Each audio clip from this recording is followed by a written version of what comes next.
Oh,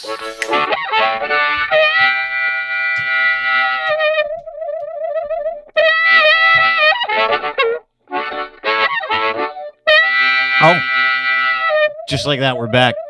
You don't see us for like 5 days. Boom, we're back. We're like the class. Welcome back. My name is Dean. Time for the program, as always. My very dear friend and co-host Lochlin Cross joins us for the play. Who's not doing well. We've got lots to get to. Elon a little bit, Rogan a lot, the LGBTQ fight that's going on in the atmosphere with dummies and other dummies. But you're not doing great. And I'd like to start there. No. Because as much as I love you, you're verklempt. You're not well. Yeah. You are. You've come off. to a realization in your life. And I love it. Because no, I've big teddy bear I've move. known You got a this big teddy bear move coming up here. No, I've known this for a long time. This isn't a recent revelation. This is just new to you. You asked me how I was doing, and I told you. I said my wife's been away since the weekend, and I don't function well without her. Yeah, I make decisions that I probably shouldn't in the food and alcohol arena. Well, that's not bad. It's just food and alcohol you got a problem with. At least you're not making Tinder decisions while she's gone. No, here's the thing, and this will not come as a surprise to many, but my luck with the fair sex was never strong. Okay. My luck was never, and I didn't have a real strong game. So I found one that was remotely interested. I got to tell you something. None of the stuff you just said surprises me. Like none of it. Continue. Go ahead. Locked that shit down so that I didn't have to play games and dick around in that whole thing. I was never that guy, and it isn't all of a sudden gonna become me. Like I'm not going to all of a sudden become the hey Rico Suave. The wife's gone. Woo! I got game. Who wants a piece of this? You know the way you put it sounds like an unmissable opportunity. The way that you put that. Yeah. The ladies are just crushed too. Can't get enough. You know what? I don't function well without the better half, as they say. Well said. I don't sleep well. Yeah. I both the dog and I are depressed. We're wandering around here. Is we're not knowing what to do. Kingston a little depressed too? Kingston's a little bummed out. Yeah. He's not sure what's happening. Yeah, he's downstairs. He looks. I haven't even seen him on the couch. Usually, you can see his balls behind you as he's splayed out during the podcast. It's like the number one thing people talk about during our podcast is like, oh, good, Lochlin's balls again. But he's so stressed out, he's not showing the world his balls today. He's downstairs hiding from me. He's sick of me. He's like, where's mom? Shit. Yeah. Okay, so explain this to me. You're verklempt because the wife goes away. She's your better half. Is it a cooking thing? Yeah. Is it like a handrail thing? Because when someone's around that takes care of your shit, they take care of you as they take care of your shit. You probably do the same thing for the wife. However, the interesting part for me in this discussion is what you're doing that's making you depressed when your wife's not around. Like, do you have cable? Do you drink too much? Are you like, do you have no idea what time you eat? Do you lose all your bearings? Are you getting hammered on crazy moonshine? Like, what is it that you're doing differently when your wife's out of town as opposed to you being just so I know, just so we can work through this. Well, just so we can figure it out. Let's start with the drinking. Oh, okay. Good place. So when you are a grown man, and you have somebody you're accountable to, got it, someone that you care about what they think about you, right? And you've been with them for a certain period of time, they don't need to really say anything, right?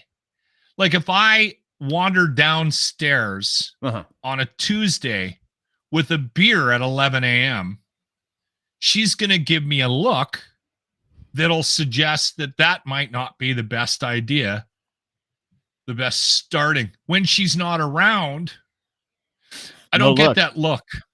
There's zero guidance. Hold on. What are you talking about? There's zero guidance.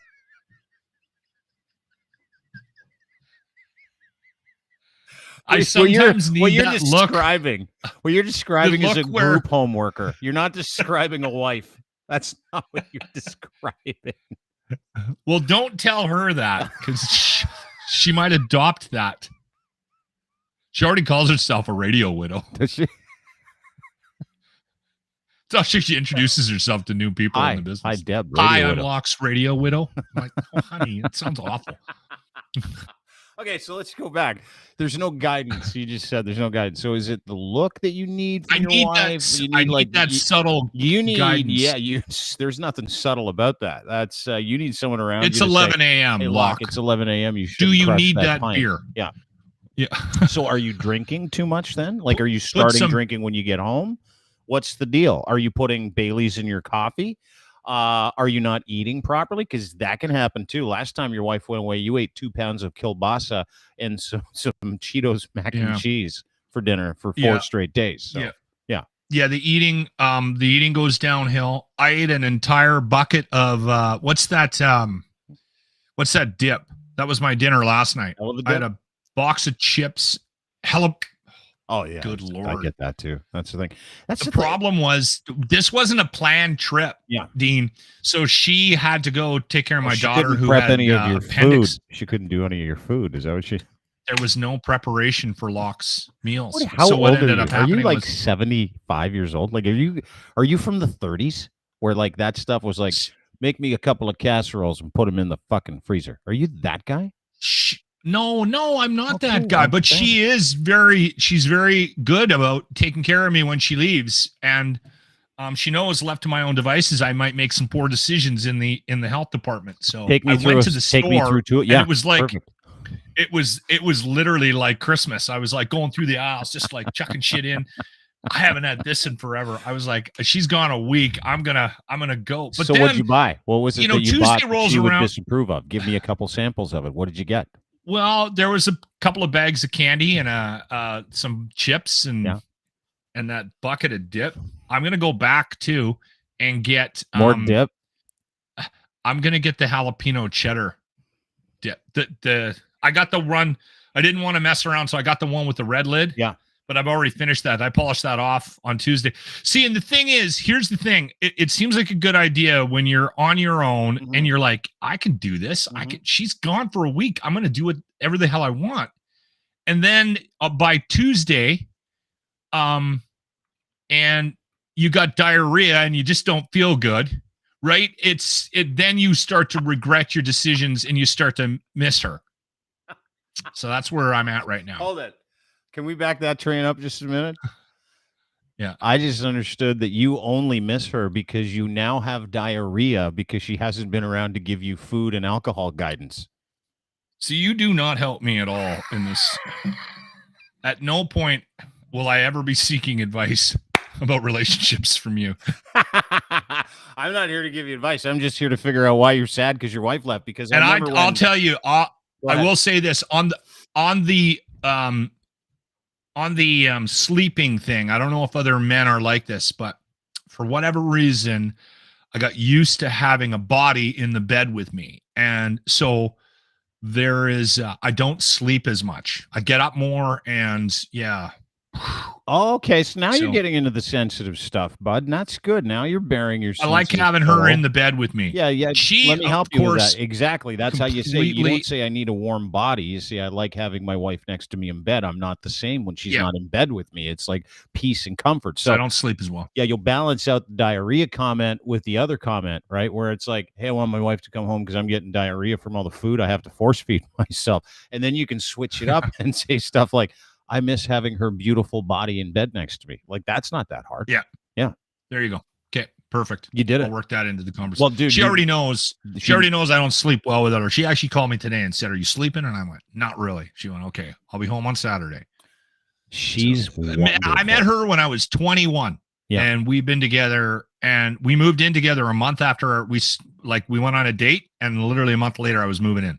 So we've been together forever. We got married in 94, had our first kid in 97.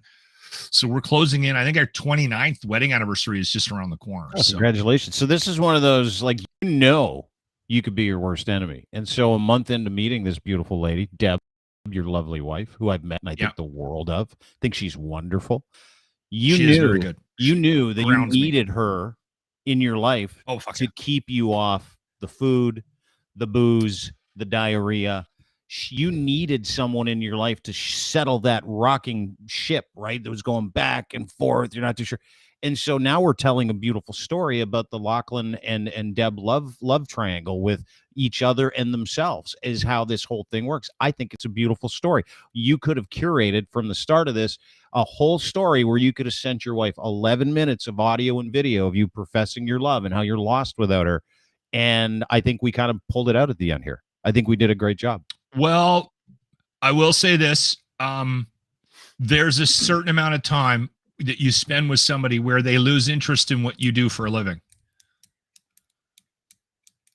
The beautiful wife does not listen to me. No, at all. Ever. She doesn't listen to my morning show, and there's a solid chance she'll never listen to this podcast. Well, and I'm okay with that. I'm going to take all now 11 minutes and 17 seconds, and I'm going to make sure it gets into her email account in the next 2 days. Just the good she'll parts. love that. No, just the good parts. Yeah. Just the good parts. Your husband has diarrhea because you're not there. That's what the tagline will be. Speaking of diarrhea, we got lots to get to. Apparently, people are pushing back against the LGBT community. We'll talk about that coming up in a minute. We'll finish off with a crazy video at a coffee shop. Yeah, it's weird. I just everybody's scrapping all the time. And for some reason, I don't know. You and I talked about this briefly before we started the show. For some reason, there are people that do content. And when I say content, I mean podcasts. And when I say podcast, I mean Joe Rogan. There are people who want to continually open up a debate or have a debate with zero medical education, zero knowledge, with doctors about COVID and vaccines still. We're fucking 3 years through this.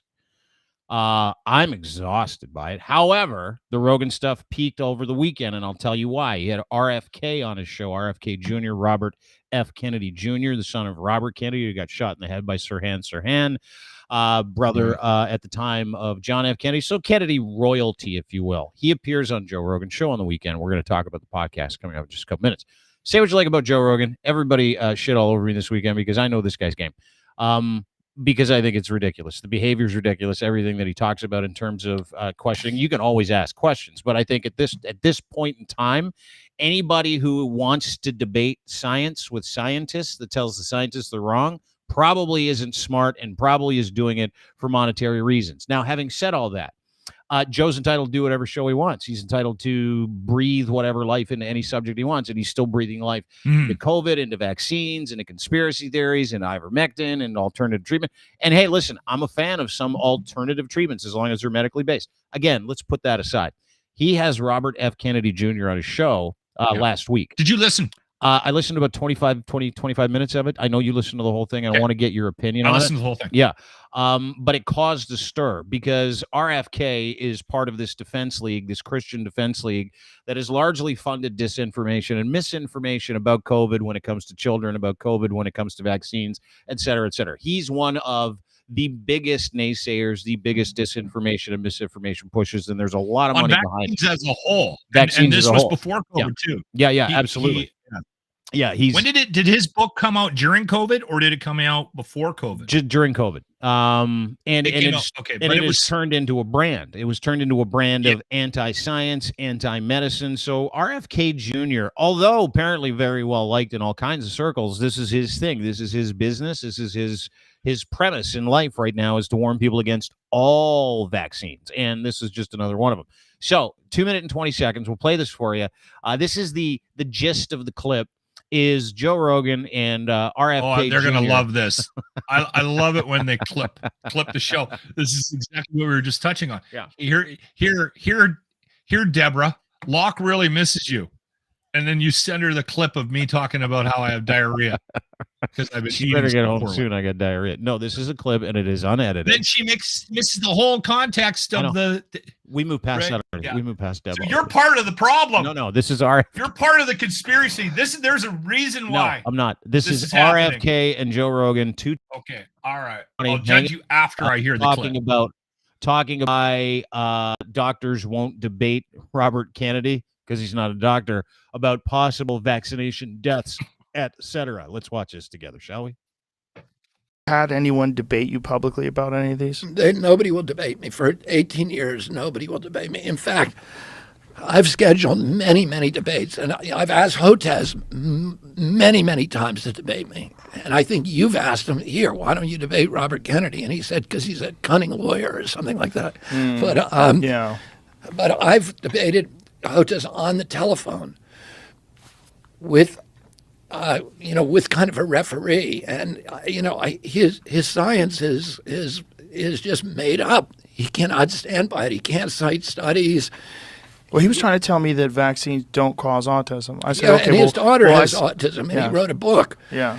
But I asked my him. daughter didn't get her autism from a vaccine, but I've read that book, and there is no science cited in that book. It's just him saying, it didn't happen. And listen, I wouldn't wish that on anybody, and God bless him, and God bless that little girl, and I have nothing but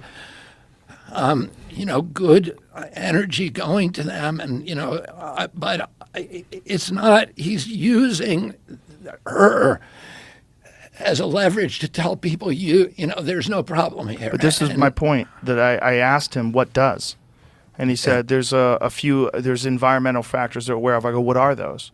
And he couldn't cite them. Yeah. Like, how can you be so sure to say this definitely doesn't, but you're telling me there's a bunch of environmental factors that do cause it, and we're aware of those factors, but you're not aware of them, and you're an expert in this? Yeah. How is that possible? That's he's a health expert. That's the big question, that anybody who says it's not the vaccines, I'm like, okay, fine. But they don't want, if you say it's not the vaccines, people go, good. That's what I wanted to hear. That's what I wanted to hear. What is it? When you say it is the vaccines, people go, oh my God, I don't want to hear that. They don't want to hear it. And they get angry. They get angry at you, and they go, oh, tinfoil hat, conspiracy theorist. But the fact that no one will debate you speaks volumes, especially now. They can't say now that you're not popular. And what's crazy is that Biden now has decided he's not even going to debate anybody in the primary.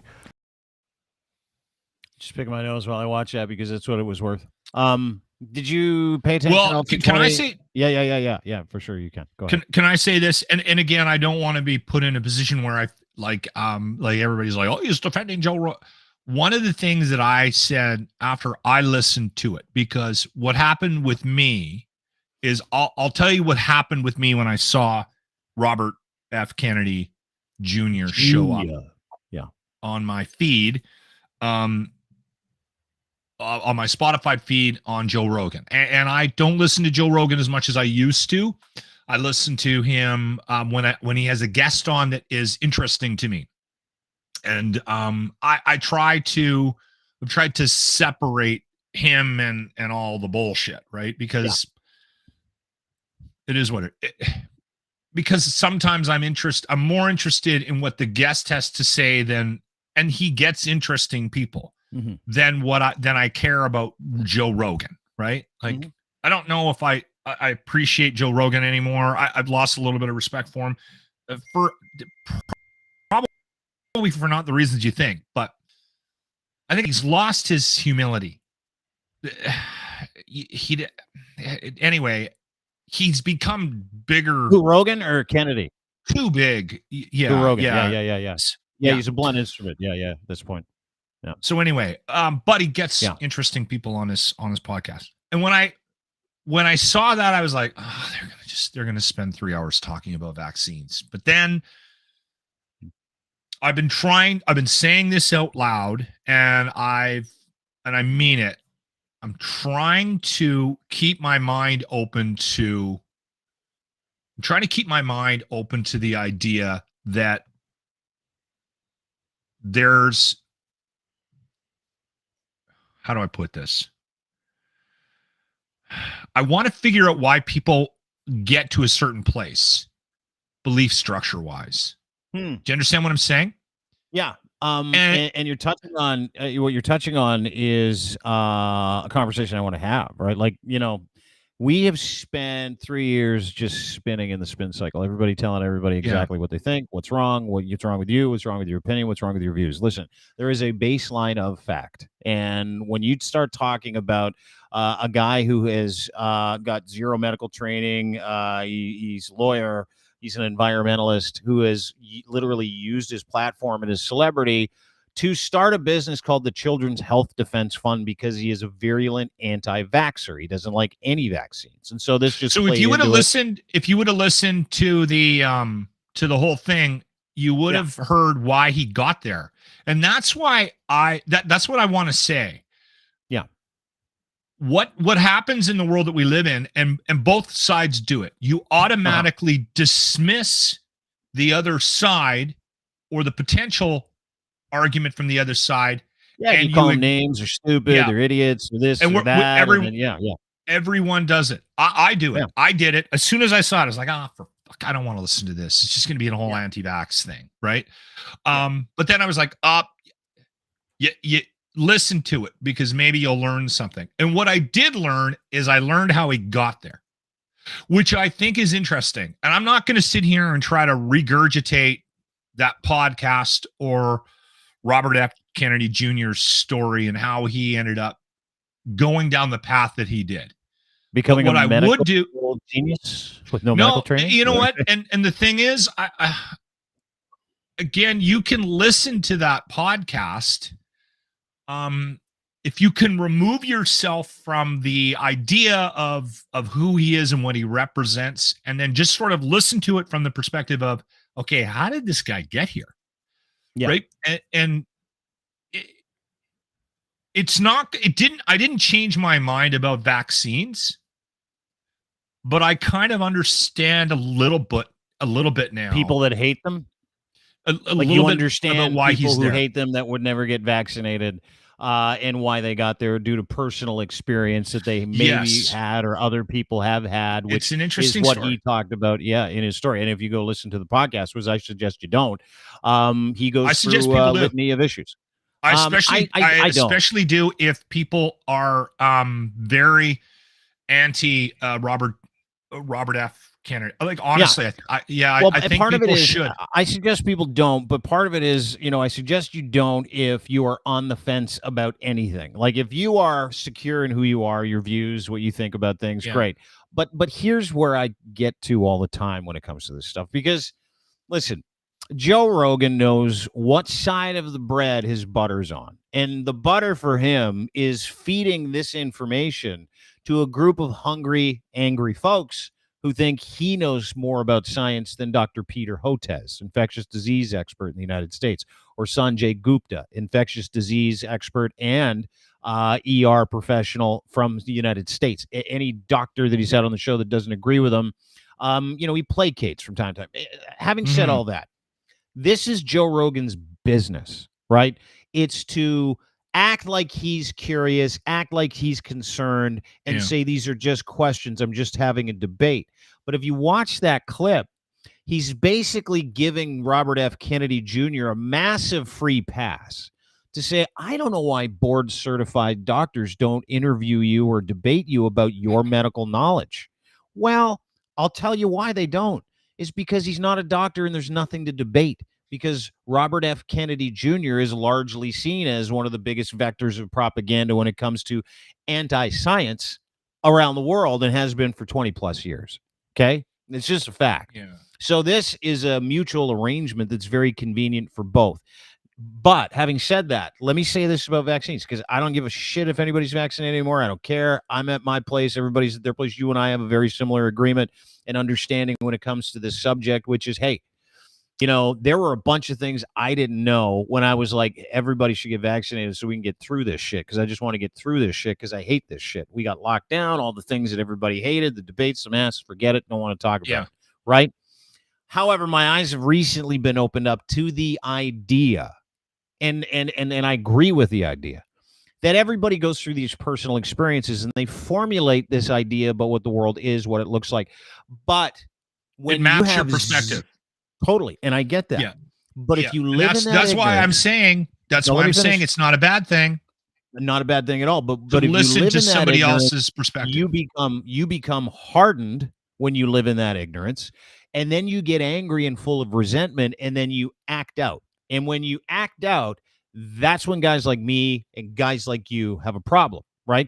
Listen, whatever you want to do with your body, whether it's a fucking vaccine or you want to get a haircut that has this giant tattoo on the side of your head that says screw you, don't care. Doesn't matter. Those are personal decisions. You do you, boo. As they say, you do you. However, when you think what you think is right for everybody else, and you go out there and you protest and you act like a tool, and then you go on shows and you're like, I'm going to, because this was the offer at the end of that show, Joe Rogan and RFK and Elon Musk all decided to gang up on Dr. Peter Hotez, who's not going to debate a lawyer about medicine, for fuck's sakes. He's not going to debate a podcaster and a comedian about infectious disease and vaccinology. He's just, it's a stupid game. And these guys, all they care about is somehow hanging on to the idea that they might be the white knights of their 11 million subscribers and all the other people who feel the same way they do. Yeah. And so when you live in that ignorance, you become that person, right? So they are those people right now. Now, my opinion on what is right for everybody else has nothing to do with everybody else, just me, right? So we get through the pandemic. Wow. We decide we're going to drop it. We're going to move on. We're going to do other content. And now I'm super hyper focused on one thing and one thing only, and that is the behavior of anybody who tells you what you have to do or else. Okay. Now, in a time when there's a pandemic, it's a different story. We fucked that up 12 ways to Sunday for the past like 3 years. And that's just it. And I think that's why I continue to try to keep the door open. Having said that, and I am suggesting that people listen to that podcast if you can stomach it. If you can't stomach it, if you can't stomach that conversation, then don't. I work with a guy. I thought it was a great conversation. I listened for 25 minutes. I listened to, and I thought, okay, well, I'm going to open up my mind. First principles here. We'll have a listen to what Robert F. Kennedy. But in my mind, the whole thing I'm thinking of the entire time is neither of these two guys have 1 second of medical training and cannot read peer-reviewed papers. Do not have any definitive information. That doesn't stop people in our position about expressing their point of view. And I think no. The thing is, we're. But I'm also allowed to think that they're both idiots for doing it, right? Absolutely. Yeah. You totally are. But the thing with Rogan is, I think he has been a bit unfairly labeled and gets a lot of criticism because of the heat he's brought, and it's his own fault. So I don't feel sorry for him. But I think there is a situation here where he's being criticized for bringing this guy on from the other side that disagrees with his position. But I mean, I'm telling you right now, I would have brought him on. I mean, the conversation would have gone a little bit differently, but I would have brought him on. He's running for fucking president. You know, right? The conversation was 2.5 hours about vaccines, and I understand that people are all riled up about that. Talking about running for president of the United States. But he's running for president, and Rogan got him. I'm gonna do it, right? Oh, totally. I'll tell you a quick story. I'll tell you that. Like, listen. There's two things at play here for me. One of them is I respect the game. Like, you know, when we talk about doing this job, you have to understand the game. Yeah. However, what he does with the game, and I kind of respect his riz too when he's talking about how this is really important. This is going to talk about this. We never get any answers. This is incredible. What he's doing is he's keeping the fucking money hose on. He's keeping the dream alive when it comes to the people that give him money and the things that he sells to people and all that. There's so much e-commerce behind his personality. Absolutely. You can be mad about it. You can be angry about it all you like. But I can also point out that his 11 million subscribers who hang on his every medical word as a comedian are probably just as dumb as him or dumber because they literally take their medical advice from him. But very successful. In no way is he a doctor. In no way is RFK a doctor. And here's the rub. This is the very interesting part. I've yet to see any, and they're all universities all around the world, all their medical universities, all the research centers, every single science, everybody that does science in the world with a degree, a real degree, disagrees with both of those guys. So whatever. I mean, you take it for what it's worth. Okay, well, I'll wrap it up with this. So I do a segment on the show, and it's for comedy, and it's called Dr. Locke. And I did one the other day about intermittent fasting, which I am very against. And I've commented on this multiple times on my show. And the thing is, I've sort of taken for granted over the last, I don't know, whatever, a couple years that we've been doing this segment, that people are listening and they already know that I'm an idiot. So that's sort of my baseline start when I get into something. Like, okay, please, if you were listening to me and you're actually taking any medical advice from a guy that signed, who checked the doctor box on his scene card, and his scene card says Dr. Locke, and then he decided to do a segment on a show called Dr. Locke, then that's on you. So anyway, we did this thing on intermittent fasting, and I started talking about how I think it's stupid and how I understand that it might help with weight loss, but your fucking brain needs constant food and energy. And I am basing my decision on intermittent fasting not being a good idea on a couple of personal experiences where I saw people's personalities change that had been doing it for a long period of time. And we just, yes. Really? I legitimately, with intermittent fasting, people get weird. Their personality change. Is it because they're hangry? What's the deal? Listen, I'm not going to sit here and call out names. Is this science or is this your personal opinion? Absolutely. There's no fucking science in this.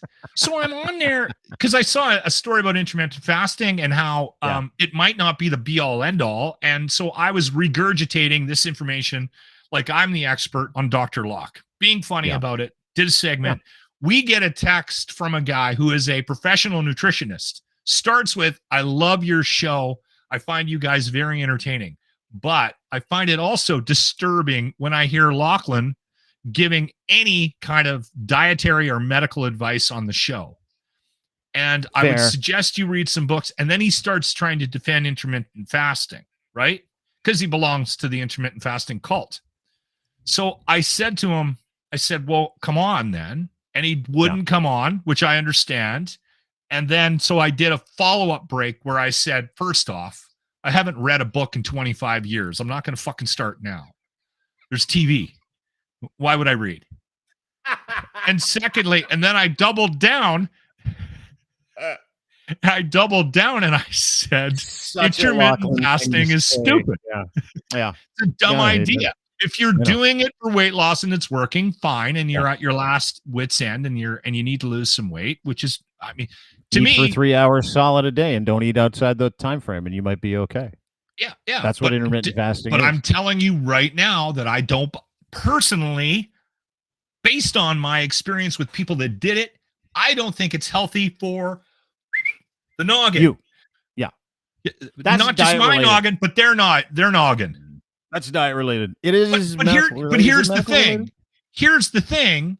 The hypocrisy of this is that we're judging Rogan for doing something very similar.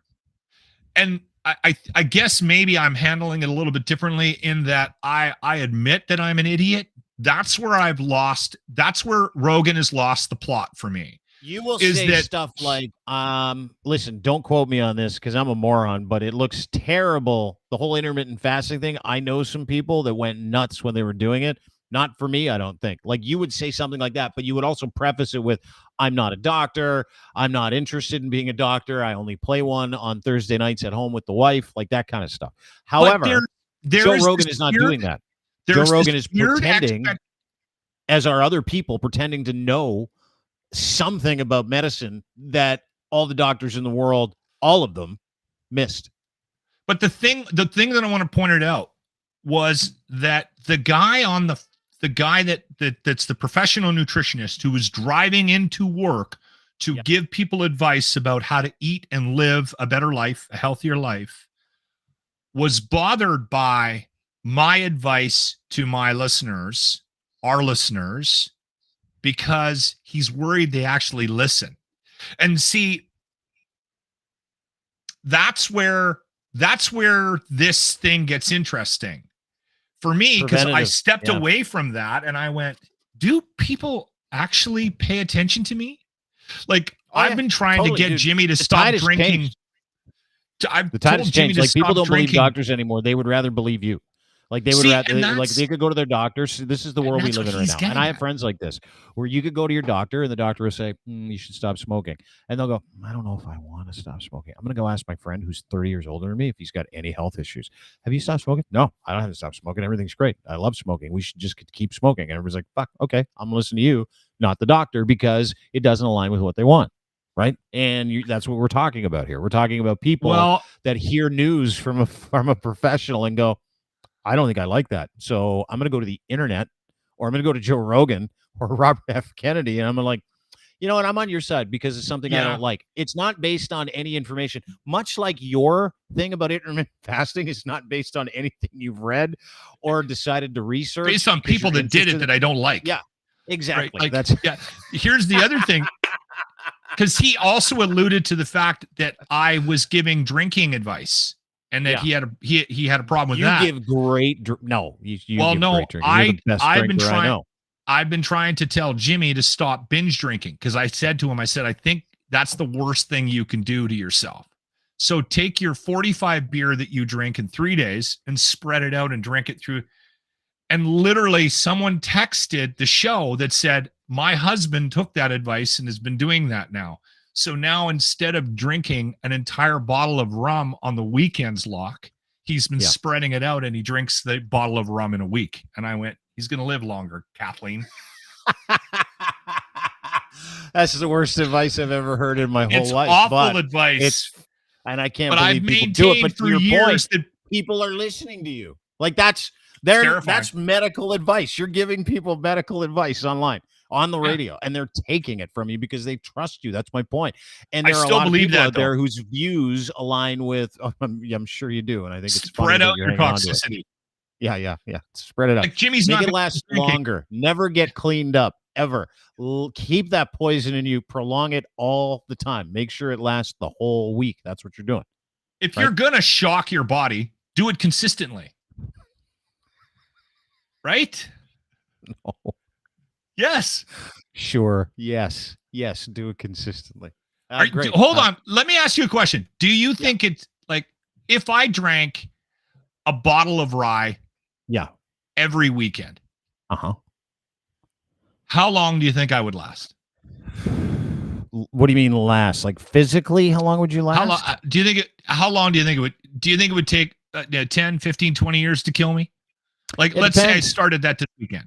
Every physiology has like everything to do with it. So if you're a binge drinker and your physiology is not conducive to binge drinking or to alcohol, but you binge drink on weekends, I mean, there are a number of factors, but they say there is no redeemable quality, no nutritional value at all in alcohol. So it doesn't matter if you're putting it all in your body at one time or if you're spreading it out over the week, you're still putting the same shit they clean medical devices with in your body at an alarming rate. So whether or not it's binge drinking on the weekend or whether or not it's drinking all week, I would say a bottle of rye a week is bad. But if you're a happy person, you get your job done, you don't hit people that you love, and you act like a normal human being, it's probably fine. The only person you're going to kill is yourself. And that is totally your decision, which is where I'm at with the whole vaccine thing too. And all the other stuff. Listen, you're entitled to make all your own bad decisions. I don't care. I make the decisions in my life that make me a happier person, give me confidence to live my life. Alcohol is not one of them. Getting vaccinated was one of them. Outside of that, I don't give a shit what anybody does. I don't take your inventory and I don't talk to other people about their stuff. All it matters is that you're happy. And if you're unhappy, as we've seen at rallies and protests, there are a lot of fucking unhappy people around here. Those are the people that are setting the tone for the conversation. That's a mess. Anyway, sorry, didn't mean to interrupt. I truly believe that if I drank a bottle of rye in 3 days, it would kill me quicker than if I drank that bottle of rye over 7 days. I truly believe that. Maybe. I'm not a doctor. I can't answer that. You'll have to ask a doctor.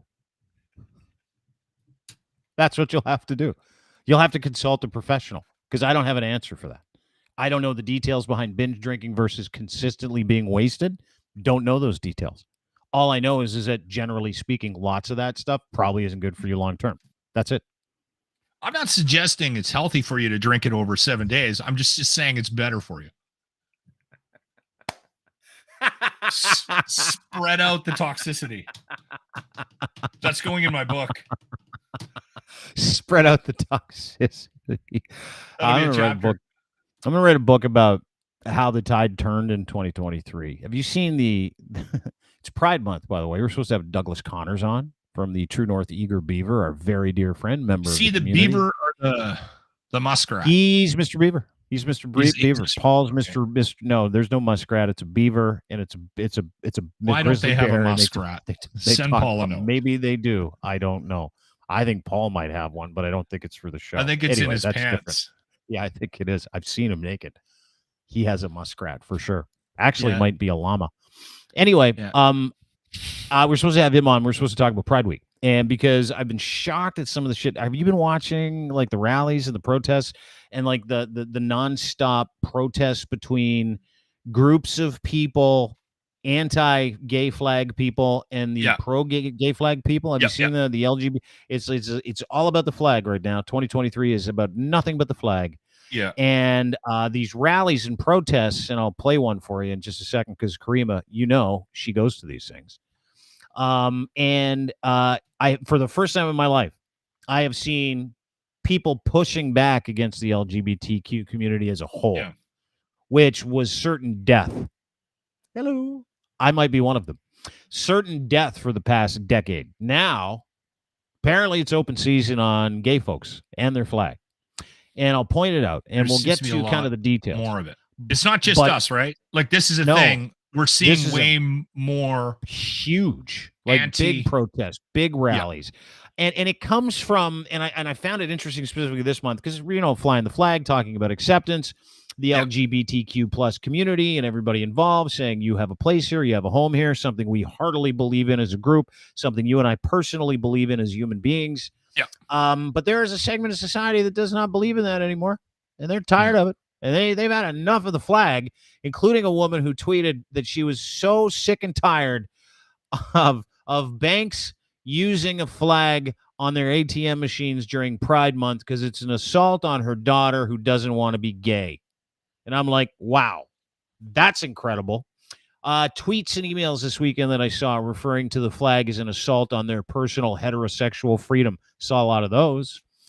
People who said, I'm going to block anybody who flies the pride flag because of the pride mob that wants to ruin the world and make it a way nicer place. They just want to be left alone. Meanwhile, they're going to protest, specifically one in Welland, Ontario. And this is beautiful because this clip that Karima put together, she was at a protest and it was at a school board where the school board in Welland was considering not flying the flag. You had two people that wanted to take down the pride flag because they don't want kids to know about gay, lesbian, straight, transgender, non-binary people yet. They don't want to, they think that educating people, there's a certain segment of society that thinks that educating kids, that bringing it up too early, gender identity, bringing it up too early might make them gay or confuse them or upset them or lead them into a life of gayness. And a lot of people, what they believe. That's not just a conservative, right, hardcore belief structure. That is a very mainstream. It's mainstream only because it has air right now. It is one of the more uneducated, dumber perspectives any human being could have, that flag that you're flying upsets me because I'm so weak-minded. I cannot stomach the idea that you want to be seen, and I also don't want my kid to be gay, and I'm afraid he might be gay. That is all weak-minded bullshit in my mind. But let me play you this clip because you can't tell who's on what side. This is the best part of the whole thing. You've got angry gay people because there is an angry gay mob out there. There is. Listen, I was fired because of one. So I'm intimately familiar with them. And you have dickheads in every movement. You got angry gay dickheads. You got angry dumb rednecks. You got angry people fighting about angry things, about things that they think they can change, which they can't. When you're anyway, this extremism, you're always going to have, have on both sides. That's what we see. Yeah, absolutely. So I want you to watch this. Karima, she goes and documents these things. This is in Welland. No one can tell what side she's on.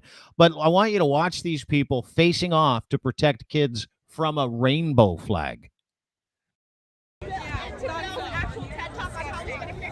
You don't belong over here. Go over back to your side, please. We're not on either side of this. We're just here to document the event. You were on the other side last time, pretty consistently. I really think you're police asked me to sort of stay in the center, which I did, but I'm not like aligned with that. Were you the one that was running around last time with the mask, the rainbow mask on, and your freaking scooter? No, the rainbow mask was the other guy. He was a counter protester. He had an orange mask and a scooter. You were the orange mask guy in the scooter? Yeah, the rainbow mask was not with us. He actually flipped us the bird. My apologies. I thought that you belonged to that side. There's been a lot of really high stress and tension. And I was wondering about your sign actually. So I the word fearfully stood up. Oh, it's because I messed it up. But I had to color in the black part. That's why the emphasis is there. It's 'cause I made an error. Okay, I thought it was for emphasis, but that's fine. I'm not familiar with that song or what it means. So basically it's praising God because you are made exactly as you are, and you're praising God because God made you, knew you before you were born, knew exactly what kind of journey you're going to have. And I just wanted to be here and show that queer people are also Christians, and there's a place in Christianity for queer people, because queer people are whole. Isn't that nice? Isn't that nice? She's like, yeah, there's a place for me being gay in your religion. I thought that was really sweet. But what you notice too, whereas a fence in the middle and on either side were the extremists from both sides of the movements, right? Yeah. You had the extremists on the right who think that they're holy warriors protecting kids from drag shows and LGBTQ training, or they think they're being groomed into being into the LGBT community, so they don't want it, including this gentleman who was very, very upset that they wouldn't let him into the school board meeting for a vote on the flag not being flown because he's very afraid that his kids will be turned gay if someone teaches them about gender ideology. Let's watch this. They want photo ID to go into a government building. You for that. It's illegal. What the fuck's wrong with you? Okay? This Then is don't not give what me you your wanted. You brought it. You. Bullshit. Remember, see that badge you got on your fucking shoulder? Yeah, fucking piece of shit. I got a broken back too, okay, bud? You're a fucking goof. What you did was You belong on wrong. the other side of that uniform. You You're probably supporting are the one grooming of of these children by fucking being here. pedophilia It's fucking diddlers. disgusting. What, am I pissing you off? Trust me, try giving me a go. You won't fucking make it. Keep in mind, there's a school board meeting about a flag. Keep in mind. And those guys literally believe that those cops, did you hear what he said? You're grooming children. You're grooming kids. And all he wanted to do was fly a flag about acceptance and inclusiveness. So what does it mean? I don't know. I haven't seen this before. This is new. I think it's a transference of anger from COVID and a transference of anger from lockdowns and a transference of anger from whatever, because these people are largely unemployed, largely useless on both sides, by the way, on both sides. You're going to go to a school board meeting about a flag raising and you're going to protest. You're going to waste your time when that, and by the way, the flag's going up. The pride flag's going to go up at Welland City Council, and they lost an 8-2 vote. Doesn't matter. Who cares? But the behaviors here dictate that the people that are trying to affect positive change are not interested in positive change at all.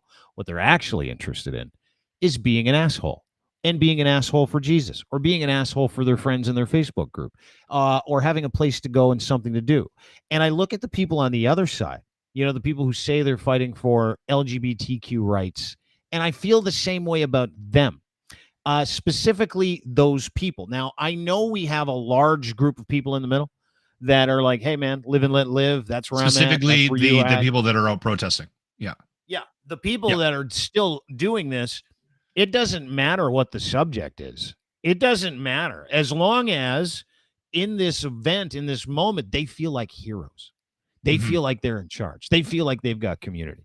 They feel like they've got people. So you're watching people say, hey, we're here to protect kids, while mocking, throwing things at, hurting, kicking, punching, pulling, name calling, all of those things where they're saying we're here to protect our kids. And then they start going after cops, and they start going after gay people, and they start going after school board people, saying that flag intimidates me for some reason that I can't explain.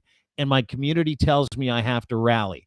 Now, every single person that feels that way, every person in my mind is too stupid for society, a useless member of society.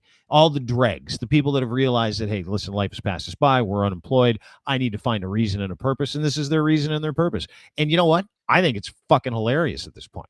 Like, I could care less about anybody who tells the other person, specifically what side, what to hate and what to love, right? Because that's an absolute fucking individual choice. Total individual choice. So what do we see now? We see the same people doing the same dumb shit. They just pick a different hateful way to say, we don't like certain people. We don't like gay people. We don't like black people. We don't like brown people. We don't like Indians. We don't like immigrants. We want what we want. And here's the funny part. I think all of those guys, specifically the guys who are the angriest, I think it's a front. I think those guys want to be at home with a good stiff one up their backside. That's what I think. Lochlin, what do you think?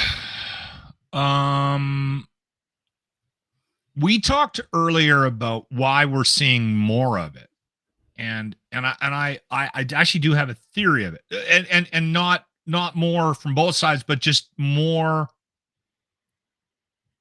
anti pride and anti-flag activity, and it's become something normal to see online, to see protesting. And again, I don't have a timeline, and I don't have a specific point in time when all of a sudden it became more acceptable, but I do have a theory on why we're seeing an abundance of it and more of it, and it seems to be more of an issue. You mean the pushback with the LGBTQ community and the flag? Yeah. So I want to hear it. When we were young, and we're around the same age, it was the common practice was, if you were gay, you kept it to yourself, right? Yeah. And then over time, gradually, listen, I went to school with, I graduated with just under 100 people. I think it was 97 people. I'm almost positive that I graduated with somebody that was gay, right? Male or female. But that would never have come out when I was a kid. And then over time, that changed. It became more accepting to actually admit and be out and be open. My kids, when they were in school, talked about people who were gay and out in school.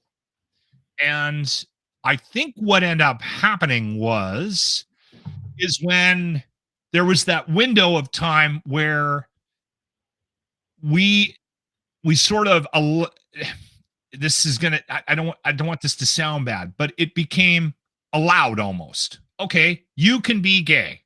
Society is now accepting you for who you are. You can be gay at whenever you want. Whenever you decide that that's your time to tell people, you can tell people. Okay? And then it kept going. And then there was a period of time there where somebody said something out loud, and I don't know who it was or where it was, that they thought that maybe the number of people that were admitting to being gay, that they were actually part of the problem or causing it or something. And then there's been this shift now where I think people believe that the numbers have something to do, the increase has something to do with conversation being opened up. Yeah. Which is crazy. But now people are saying we need to stop the conversation. We need to go back in time when it wasn't talked about, because because they think that it's being might groomed. Make them gay. It might make them gay. So I think, and there's actually people that believe that. And so it's becoming something that people say out loud. You can find an audience. You can find like-minded people. Jordan Peterson believes this. Yeah. Arthur Pawlowski believes this. He was on James's show last week, said being a homosexual is a perversion, and then he said he was the most persecuted man in Canada for having that opinion. I know a lot of gay people, love a lot of gay people. I can tell you it's not a perversion. This is who they are. They love the same sex. And but you understand what I'm saying? And they love relationships like we do. Yeah, I totally understand what you're saying. So I think, I don't know where the timeline was. Here's a question. What kind of weak-minded individual I don't know. Super afraid of a pride flag on an ATM screen, so afraid that it's going to turn their daughter gay when she takes $20 out to go and buy birth control. I'm just trying to understand where we're at, right? So I'm trying to take that 1,000-foot view. So because you and I, our conversation was, where's this coming from? Why all of a sudden is it so accepted to actually be anti-pride, anti-flag? Because that's shocking to me. When I see somebody openly, without any concern about public persecution, get that flag out of my face. That's like, a big one. And it's especially interesting from where we sit because of what we were here do. When it was embargoed, right? Like you talk about a time when people didn't come out. They didn't come out because they're afraid of getting their asses kicked. Yes, for being themselves. They didn't come out because it was illegal in this country to have a gay relationship for a long time. Yes. And so they operated like that. And so we have the flip. Like you and I are perfect. We see the sands of time, right? We've seen that, which is weird. And then we're like, gay people should get married. And you're like, yeah, of course gay people should get married. Yeah. How would that work? Like we're of that ilk. We're of that time. And now we're not just used to it. We accept it. We promote it. We're grateful that people get a chance to be married to who they want, love who they want, also be miserable in relationships, just like heterosexual people, get divorced just like heterosexual people, all those things, like equal rights, equal opportunity. I think it's a beautiful thing. And now you're seeing the pushback, but the pushback is largely made up. And it's made up. Well, it's there though. Well-funded Christian groups. It is there. It's there though. And people are not afraid about saying it out loud, Dean. Like no, they're not. I've been in rooms, but they hide behind like all kinds of memes. They hide behind all kinds of crap. And one of the things they hide behind are lobby groups. And there's a lobby group that is deep into this that spends something like $3 to $5 million a month on anti-LGBTQ messaging. That group is called the Alliance Defending Freedom. They've been the center of a nationwide effort to limit the rights of women and LGBTQ people in the name of Christianity. And if you go and look up this one organization, Alliance Defending Freedom and its people, it tells you clearly they believe that abortion is a sin against God. They believe being gay is a perversion against the Lord and a sin. And this is the goal. And so what they do is they provide all these hateful people all kinds of cover, right? Where it's like, oh, well, this meme came out about, trans people, or this picture of a trans person reading a book in garter hose to a child. And this person intends on abusing your child. And so your child, the whole thing, where it's like, these people are coming for your kids, right? And so in the Christian faith, all those people are like, oh, it's a sin against God, and they're coming for my kids, and education about gender ideology might make my child gay. Absolutely. I'm now a warrior against that because they serve a higher power. They don't give a shit about you and me. They certainly don't care about community. They definitely don't care about their neighbor if they don't share the same ideology, right? So it all comes together. The people that actually show up to these things, so the extremists that show up to these things, they're the real mess. However, there is a problem with baiting. And I want to put this out there. And the Liberal government of Canada does a fantastic job of baiting people that have anti-LGBTQ views. And the entire Conservative Party has those by and large. And so they keep floating this. Politicians keep floating this. I can't believe you're mad against someone who wants to love another man or another woman. I can't believe you would push back against us. And then they take that, oh, look at this person. They hate gay people. Dude, I've been that guy. So I completely understand how it works. Yeah. However, there are portions of society who fall for it every time. They take the bait all the time. Yeah. And that's what these idiots are doing, backed by Christian groups who are like, yay, straight people. Yay, this. Yay, nay, abortion. Like, it's a fantastic campaign and operation. But generally speaking, we're surrounded by idiots who just want you to think something. They don't care if you know it's real or not. So take the conspiracy side out of it, right? Like the baiting question, the politics of it. And it is interesting that it has become more socially acceptable in a lot of circles to be anti-flag or whatever Pride Month, right? Like that's what I found interesting. And you know what? Let me I've got another angle. I got yeah. another angle, and I'll get into this quickly because so I like you today. I like engaged Lochlin. You're engaged Lochlin today. The Bud Light thing. Okay, so we'll present the timeline here quickly. So they give Dylan a 6-pack of beer with her face on the can, and she's in Instagram.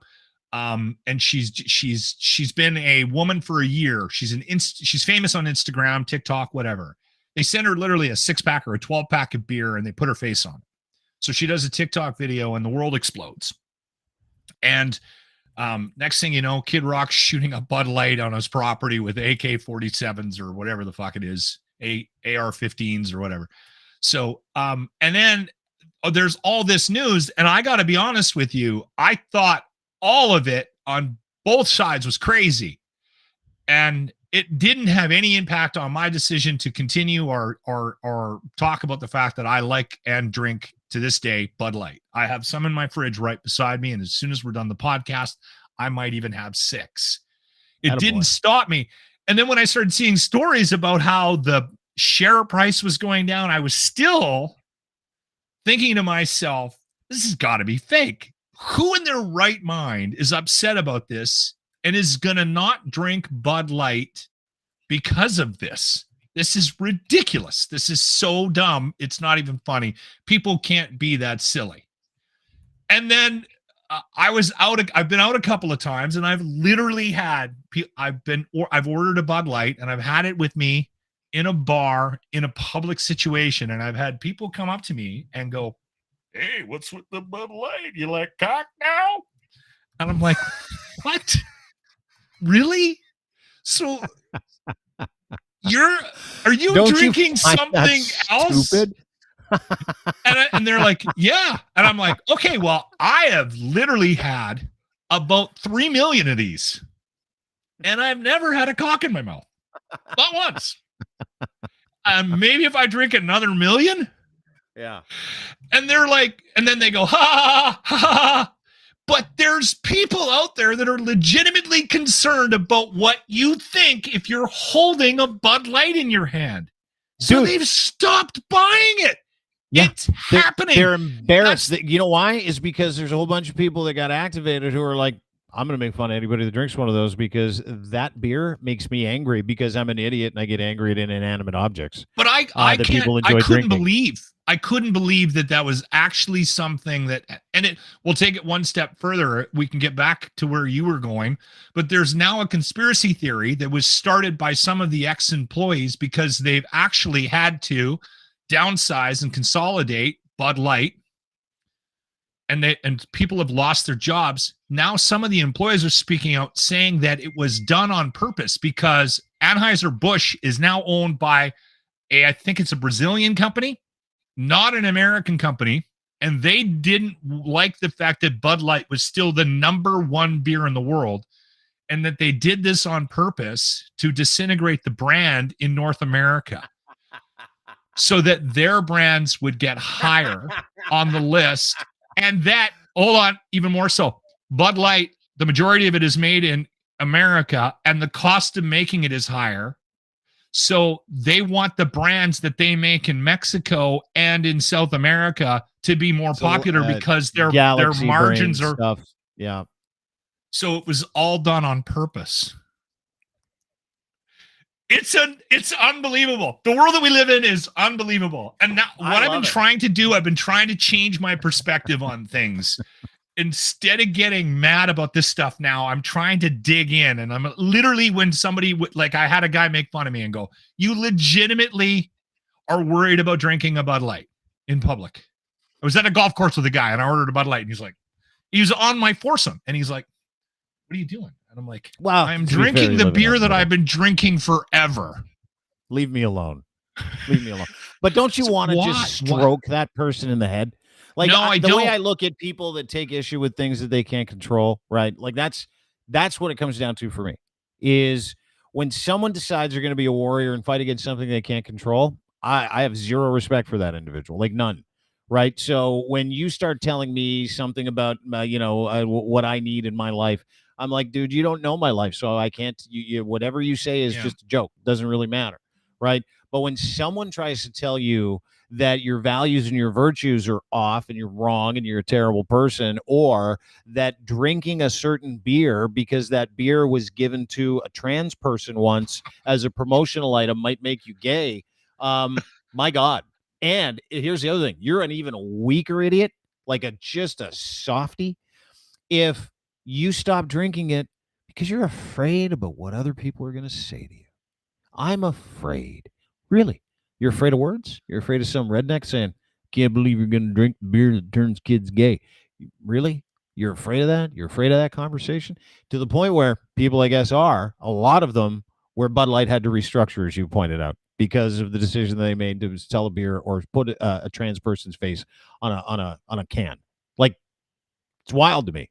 And none of those people, it's unbelievable to me. And here's the thing. Every single one of those people, they give away their brains for it too. Right? They give away their brains, their reputation. They go to protests and rallies. They spend hours tweeting about it, getting angry about shit. And you can blame Kid Rock as the saucy sea witch would like us to do. I don't care. I laughed out loud when I saw that video. Individual. Like, you're such a moron. Hit one beer. There's some dude on the other side shooting fireworks and other guns at it because he's a terrible shot. That's why I laughed. But like, if you're that angry at an inanimate object or a flag, there's a major problem in you. Like, that's something you have to figure out. Well, you need to do some serious soul searching. If a flag or a beer or someone in fishnets who may have a wiener really rocks your world on the way by, where you're like, I can't stand for this anymore. That person living their life for that flag there and all this other, but like even the F Trudeau flags, right? I find those incredibly offensive. And these people that are going to the rallies saying they're there to protect the innocence of children show up with a whole bunch of fuck Trudeau flags. Yeah. And I'm like, I'm assuming these kids can read, right? They can see that you're not there to protect them. They can see that you're a giant moving, rolling hypocrisy with flags. Like that's what blows my mind. What bothers me more about the world that we live in right now is the lack of ability to realize hypocrisy. I realize it when I do it, and I see it in other situations, and it drives me insane. That's what gets me wound up right now. If you have a certain opinion and you have a stance, whether it's about the Bud Light I'm drinking or about transgender kids' book readings at Boston Pizza, all of that is just, to me, it's noise. But your lack of ability to see your own hypocrisy or see your organization's hypocrisy drives me insane. It just it's a lack of self-awareness. Crazy. Right? Oh man, that's the thing that I find so frustrating right now is yeah. And again, I am trying my best right now. I've done my 3 steps to solve every problem in the world. 1, figure out who you are. 2, get comfortable with that person. 3, stop worrying about what everybody else is doing. I'm really, really working on that 3rd piece because I still get pretty wound up about certain things and how people act. And that judgment piece has been the hardest thing for me. And I'm in my 50s and I don't know if I'm ever going to get over it. But I swear to God, everybody, we have to stop worrying about what other fucking people are doing. And what they believe in. And the sooner we do that, I think the sooner we're going to get through a lot of these. Yeah. I truly believe man. That. Yeah. I mean, we're in that age where everybody wants to fight everybody according to the things that they think is right for everybody else. Right. Like that's kind of the mess that we're in. And you can take all the other, pain points out of it. You can take all the other issues out.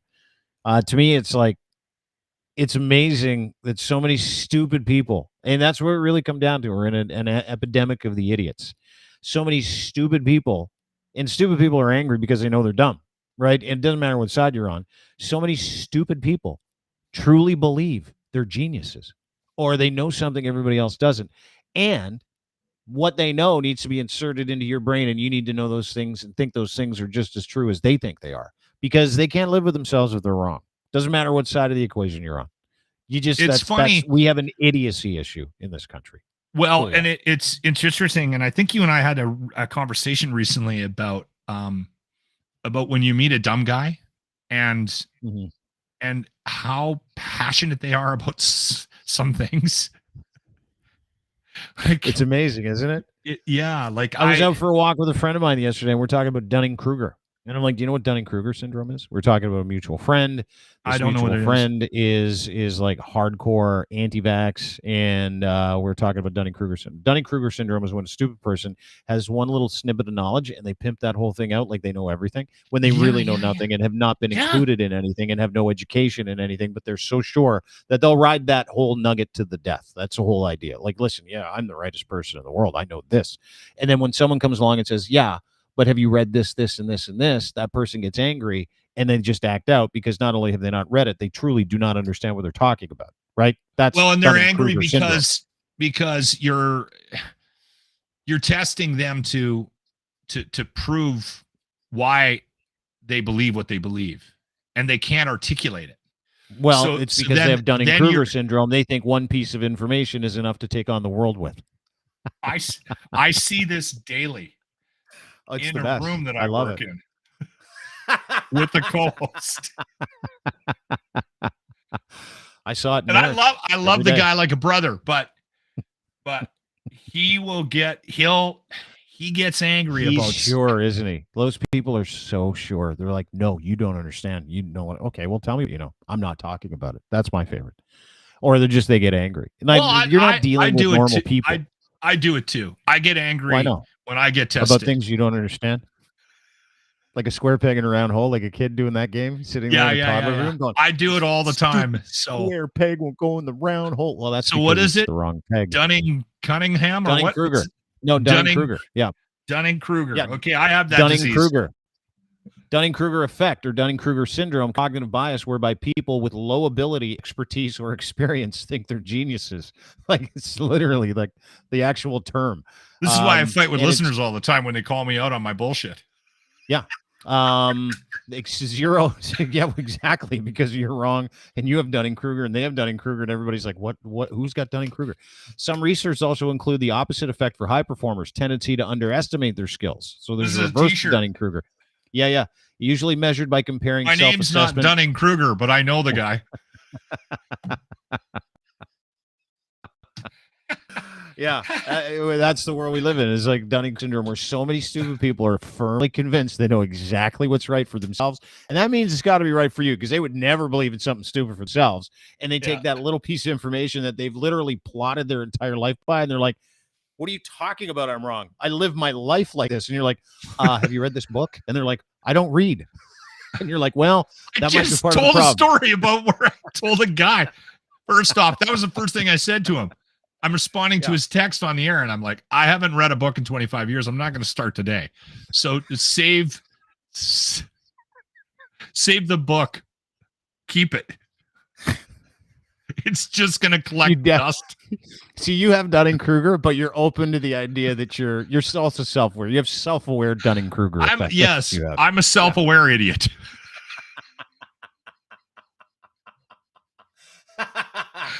you know you're an idiot, right? That's not Dunning-Kruger. You're just a self-aware idiot. That's what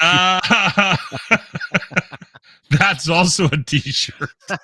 Self-aware idiot. Let's make one. That's it for us today. That is my friend Lochlin Cross. 957 Cruise FM in Edmonton is where you can find him every single weekday morning. 957cruisefm.ca, host of the best rock and roll radio morning show in this beautiful country. Follow him on Twitter it's true, at Lochlin Cross. We'll see you Friday. Yeah. Maybe. Yes. We'll figure that out. Friday I can do 2:00, and that'll allow me to go to yoga to sweat out some of the toxins I've been ingesting into my body for the last week. Before your wife gets home, what are you having for dinner tonight, by the way? What are you doing? Tell me. Well, I was thinking of what's on. No, just tell me what you like. You say you don't know what you're going to plan tonight because your wife's not in town. I want to know what you're going to do tonight. Like unabridged. Wife's not in town. You can order anything. You can drink anything. What's on the menu? Okay, well, I have already had a donair because my wife won't let me eat donairs for dinner. So I did that Monday. Like that was like one of the first things I did. And then last night I ate a whole bag of chips and the hella good dip or whatever. The whole bucket.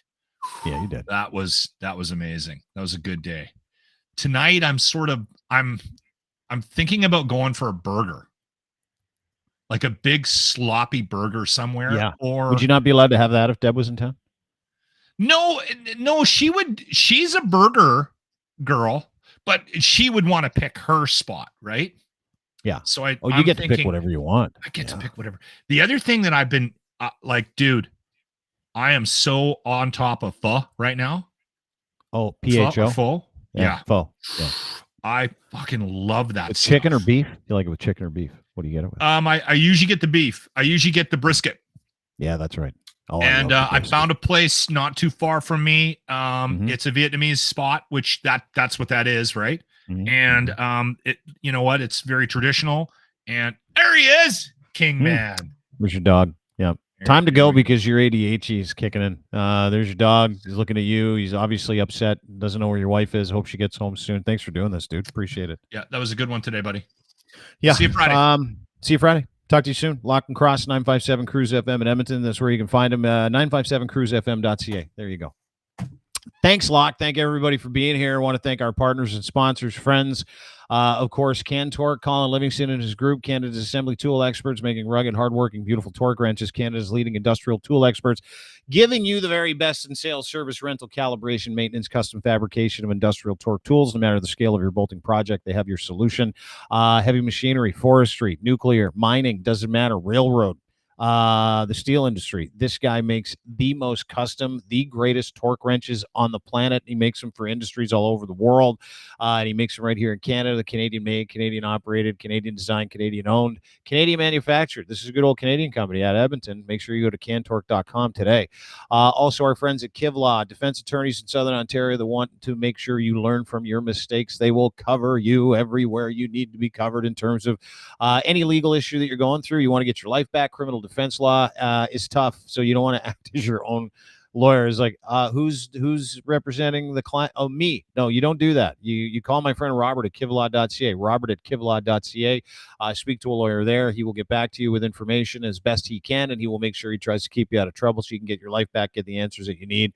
Go to kivlaw.ca today. If you want great legal representation in Southern Ontario, do it today.